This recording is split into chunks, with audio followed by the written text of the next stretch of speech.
Your salary is low and your profits are low, but you're taking big distributions, you're going to create red flags. If you can't pay back the loan in the first place and you take out a loan, you're not going to pay any tax, but you're going to lose that asset. When you buy, borrow, and then die, that's more of a wealth transfer strategy than it is like a normal tax strategy.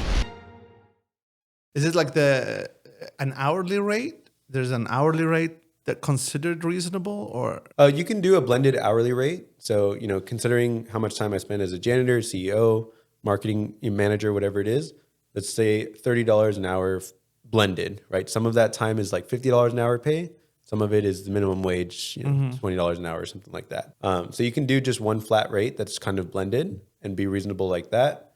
You can also do a salary. So if you know how much you want to get paid on a monthly basis or by the end of the year, what amount should be showing on your W-2, you can split that into a monthly salary or biweekly salary. So if I'm getting paid in the payroll side and I'm still getting also distribution every month, does that raise any flag in the IRS? Say, oh, you're not paying yourself enough because every month you're adding distributions to that amount. The IRS looks at that for sure. Yeah, it's definitely on their radar. So you usually only run into issues if your salary is too low. If let's say you paid yourself $20,000 a year, you took out $80,000 in salaries. So your total that you took home was $100,000, right? The IRS is going to say, hey, some of this $80,000 that you took out as distributions that you didn't process as a salary, that should probably be salary, because no one doing the level of work that you do only gets paid $20,000 a year, right? It's not reasonable. Yeah. So what they're going to do is they're going to take your distributions. They're going to say, okay, $40,000 of this, half of it, it was actually supposed to be salary. Now we're going to charge you late fees, penalties and interest, and back taxes for the payroll taxes that you should have paid on this $40,000 that we're calling your salary. And now you have a more reasonable $60,000 salary, $60,000 salary, $40,000 distributions. You're still $100,000, but the way that they treated your distributions changes. And now you're subject to penalties and interest and taxes. So they do pay attention to how much you distribute from yourself in addition to your salary. As long as everything is balanced and it's reasonable, then there's no issues. But you run into issues. We actually look at, or at least I do in my tax planning services, we look at like a triangle. The 3 points are the salary, the business profits, and the distributions. If one point of the triangle gets too big and the others don't change or is not balanced, that's when you'll run into issues with the IRS. If your salary is low and your profits are low, but you're taking big distributions, you're going to create red flags. If your salary is low and your distributions are low and the business has a lot of profits, you can still run into issues because they want you to be, there's certain circumstances about how much money an S Corp can have and all that stuff. If your salary is really high and your distributions are low and your business profits are low, well, you're probably overpaying in taxes. Maybe it's not an issue with the IRS, but you could be saving money. Yeah. And also it could be sometimes when you hire an employee and that employee payroll is more than the CEO. Right. Right. I mean, that doesn't make sense, right? Exactly. If the janitor and the admin are getting paid more than the owner who's managing and running the operation, and there's a bunch of profit in the business, the IRS will see that and be, what the heck is going on here? Yeah. But if the business has no profits, which is obviously it's something that a lot of people run into as well, then there may be room there to reduce your salary to help sustain the business through its operations. Right. And that's something that it's a lot easier to do that for yourself as the owner than to tell your employees, hey, we're reducing all your salaries, right? So the IRS considers that too. They know what it is to run a business. They see millions of businesses every single year in their financial information. So sometimes there's opportunities there, and you'd want to consult with a tax professional like a CPA. Yeah. To make sure that you're not running into any issues. Yeah. All right. Last question. And this is a spread all over TikTok these days.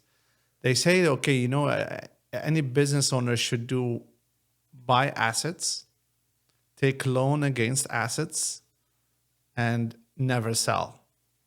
Do you agree with that approach? So on the surface, it works. It's a good strategy that works. It's also something too, though, that depends on a lot of different factors. So the strategy here is that instead of buying and selling, let's say stock or real estate, company stock investments or real estate, and then taking those profits and doing something else with them. You just buy either company stock, you buy real estate, and you take loans out on the value of those assets. Well, probably the most important consideration is, can you pay back that loan? Because the difference between, and let me take a step back. The reason why that loan strategy works is because loans are not income. You don't get taxed on the amount that you receive off of a loan. But if you sold the property or they sold the stock investment and you receive that as income, you have to pay tax on it. So you hear this advice about taking out loans and you using that and then eventually passing away. And there's this concept called step up in basis. And yes, that is a valid tax strategy. But if you can't pay back the loan in the first place and you take out a loan, you're not gonna pay any tax, but you're gonna lose that asset, right? They're gonna come and they're gonna collect, and you won't be able to have that appreciation of the value of that asset anymore. Two, sometimes there's certain issues where the ownership is not managed properly. So there's a lot of talks about trust and needing to set one up and protect your assets and stuff like that.